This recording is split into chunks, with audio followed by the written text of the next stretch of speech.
The 737 MAX was promoted as a newer, more efficient version of Boeing's popular plane, so similar to older versions of the 737, only minimal pilot training was required. Boeing's chief test pilot described that training on this interview with FlightGlobal.com, saying airlines could take their 737 pilots, give them 2.5 hours of ground training, and they would be good to go. So a pilot can walk into here and he'll be able to find everything he can, just like he can in the NG.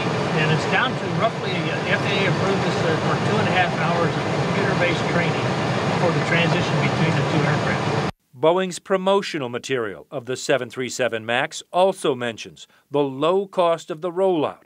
As you build your 737 MAX fleet, millions of dollars will be saved because of its commonality with the next generation 737, referring to the previous version of the aircraft.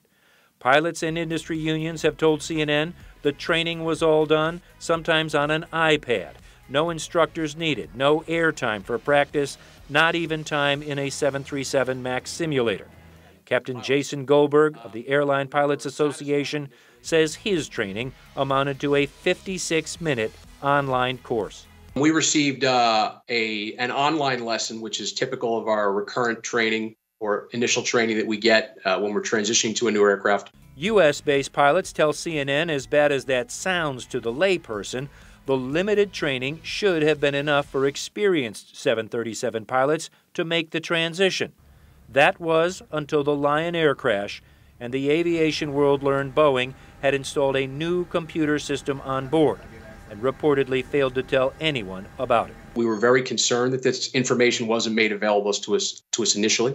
And in the wake of the Lion Air crash, we felt strongly that there had been a certain amount of breach of trust between the manufacturer and the pilots.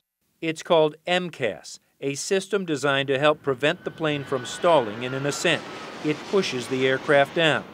In both the Lion Air and the Ethiopian Airlines crashes, pilots appeared to be fighting with the MCAS system, perhaps not realizing, or without any training, how to turn it off. Flight training manuals reportedly do not mention the system.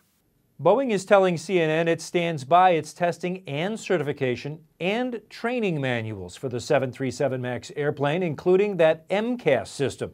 And though MCAS is perhaps not mentioned by name in its flight crew manual, Boeing does say the relevant function is, and that Boeing routinely engages with its customers in how to operate its airplanes safely. Drew Griffin, CNN, Atlanta.